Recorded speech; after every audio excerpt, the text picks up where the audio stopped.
Today is Monday, January 29th. The suspect, officials say, killed a man during a dispute at a West Columbia apartment complex, has been charged with murder.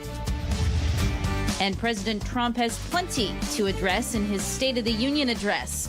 And lawmakers continue their search for solutions to immigration reform and the budget crisis. Plus, former Governor Nikki Haley took exception to a skit at last night's Grammy Awards, as Good Morning Columbia starts right now. From ABC Columbia News, live from Main and Gervais, this is Good Morning Columbia.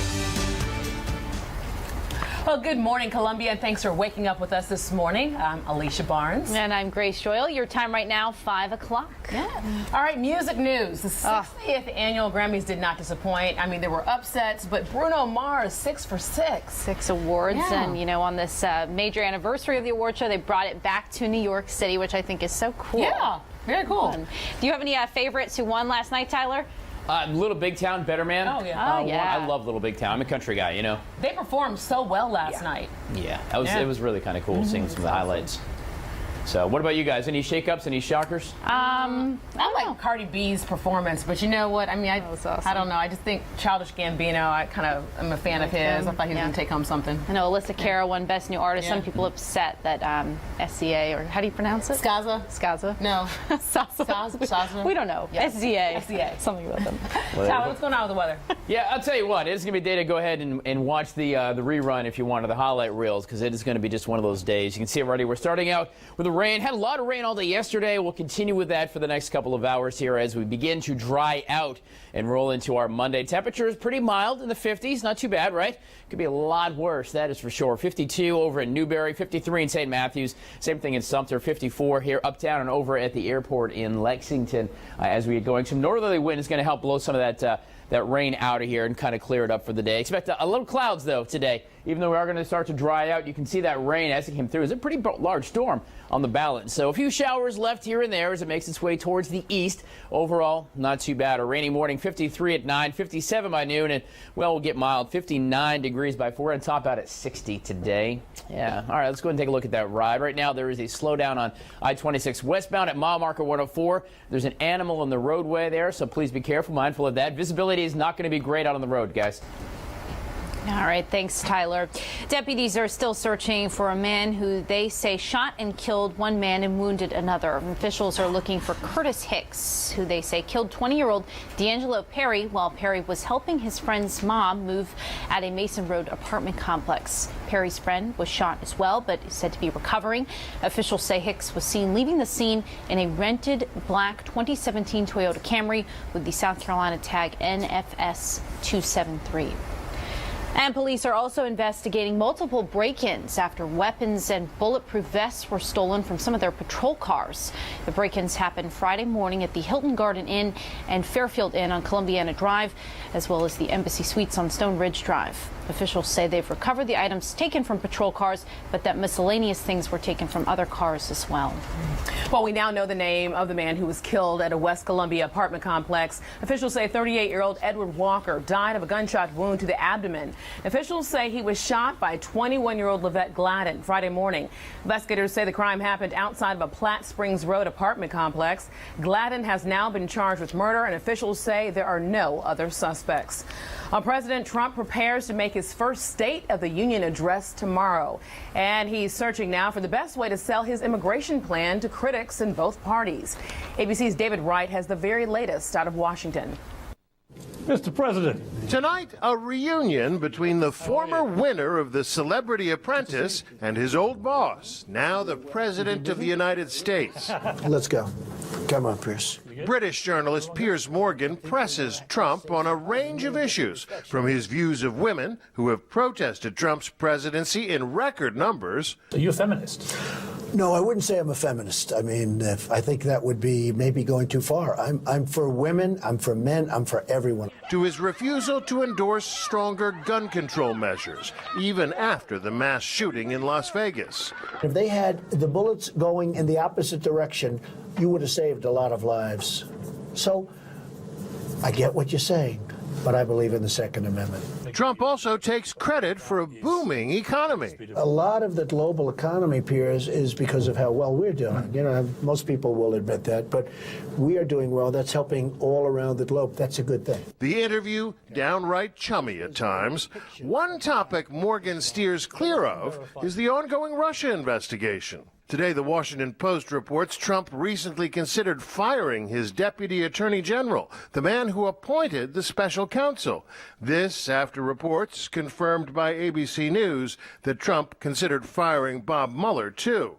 Some members of the president's party worry Trump may be flirting with an obstruction of justice charge. It's pretty clear to me that everybody in the White House knows it'd be the end of the President Trump's presidency if he fired Mr. Mueller. On Tuesday night, President Trump hits the reset button at his first State of the Union address. He's expected to make the case that the Trump economy has been good for all Americans. But that inclusive message won't erase his inflammatory rhetoric on issues of race and immigration. Overnight, rapper Jay-Z called the president out over reported comments suggesting in harsh language that African immigrants are undesirable. It's disappointing and it's hurtful. It really is hurtful, more so like you're looking down on the whole population. Today, Trump fired back on Twitter, "Somebody please inform Jay-Z that because of my policies, black unemployment has just been reported to be at the lowest rate ever recorded."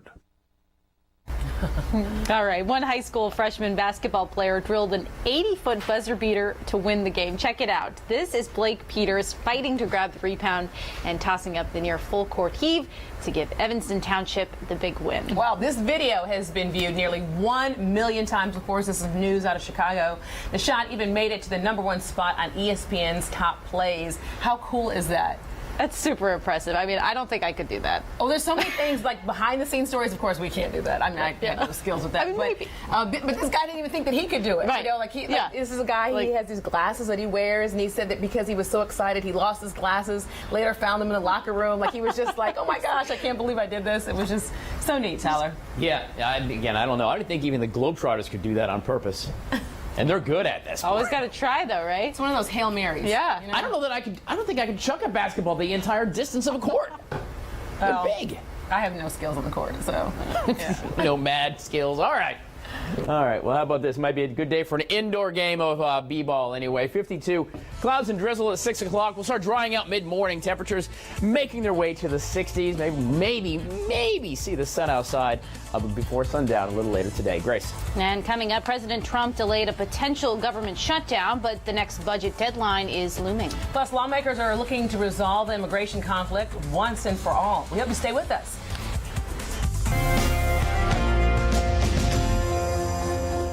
All right, guys, kind of a wet day to start off anyway. Watch out for some fog, as well as the roads are going to be very wet as you're headed in. 54 degrees, humidity 100%. So sure enough, there's some rain out there to contend with. Much like yesterday, a lot of rain throughout the community. We needed it, certainly. 50 degrees in Bishopville, 54 here in Columbia as well. Over in Saluda, 50 degrees. Pretty consistent, a lot warmer than it could be, that's for sure. Rainy morning, though. It's going to give us a halfway decent afternoon. We'll see some clouds and maybe even look at the sunshine before it sets later on this afternoon. 60 degrees will be the high. Grace, think about this. Successful people don't worry about what others are doing.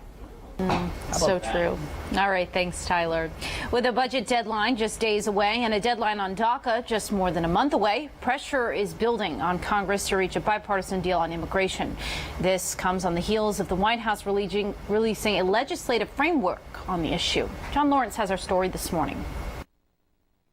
Immigration is a major issue for President Trump, one that he would like to have resolved sooner rather than later. We're anxious to get a deal. We've been trying to get a deal. Members of both parties are stressing the importance of working together to come up with a solution. We're going to meet Monday night and start over again, trying to find that commonality that we've been able to do. Let's get down to business and fix it, and we can do it. I think all of us realize that it's going to take a compromise on this issue for us to get something done and to protect the dreamer population, which is certainly a goal of mine.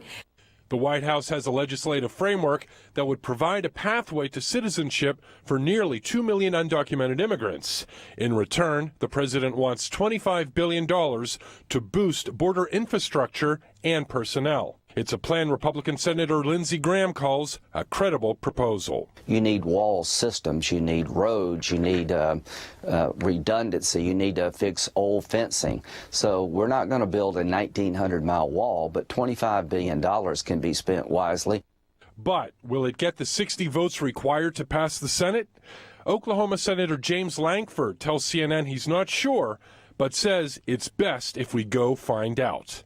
Others are confident a resolution is forthcoming. The one good thing that came from this mess last week is we're now focused on immigration. I think without the dust-up, we wouldn't have a commitment to move forward on February the 8th. And there's no way that anyone should be considering any more of a shutdown, even talking the nonsense of a shutdown. I'm John Lawrence reporting. The Michigan State University Board of Trustees has moved into damage control as the university hopes to move on from the Larry Nassar sentencing. The trustees issued individual apologies to Nassar's victims and their families Friday, while making it clear that the board shares some of the blame. Now the board is calling for a third-party investigation into the events surrounding Nassar's assaults. Former South Carolina Governor Nikki Haley was not pleased with the Fire and Fury skit at the Grammys last night. The skit featured former presidential nominee Hillary Clinton and some musicians auditioning to perform the audio version of the bombshell book about the Trump White House. Haley tweeted Sunday night, quote, "I have always loved the Grammys, but to have artists read the Fire and Fury book killed it. Don't ruin great music with trash. Some of us love the music without the politics thrown in." All right, well, USC and Missouri are becoming bitter rivals in women's college basketball. And last night, another chapter was added to an already heated matchup. Michael Espy has much more in your Sports Minute to Win It. Last night at CLA, one of the best new rivalries in women's college basketball. It's Carolina and Missouri. This one got heated early in the second quarter after a loose ball on the rebound. Carolina's Alexis Jennings and Mizzou's Kayla Michael fighting for the ball. Then things blow up from there. A little pushing and shoving results in the two teams being separated. Dawn Staley comes off the bench absolutely irate. The coaches have to get back to their respective benches. Missouri's Sophie Cunningham has to be escorted back to the bench as well. The fight results in two Mizzou players being ejected and a technical foul on Mizzou. Halftime tied at 29 all. Fourth quarter still tied 49 this time. Asia Wilson gets the rebound and the putback. She finishes with 15 points, 15 boards. The Gamecocks then outscore Mizzou 15-5 in the final 4 minutes to take it 64-54. You know, our players are on edge. You know, they don't want to, they watch the film from last game and they just don't want to, you know, go into a game unprotected. So our first thing is just making sure everybody's okay out there on the floor, both teams. The intensity was high, and I just saw some players just trying to protect themselves on both sides of the ball. And that'll do it for your Sports Minute to Win It for this Monday. Hope it gets you off to a great week.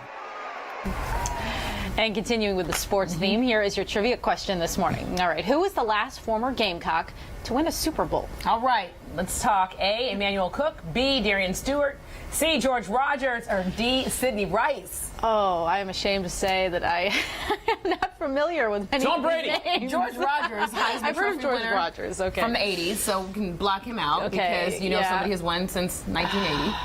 I'm going to go with Sidney Rice. Sidney Rice. Tyler, any guesses? Thinking maybe Darren? Darian? Darian Stewart. Sure, why not? Okay. I'll do Emmanuel Cook. All right. Hey, There it is, guys. What do y'all think? You can tweet us. I know there's some Gamecocks out there going, come on! You're yelling at your screen. I know.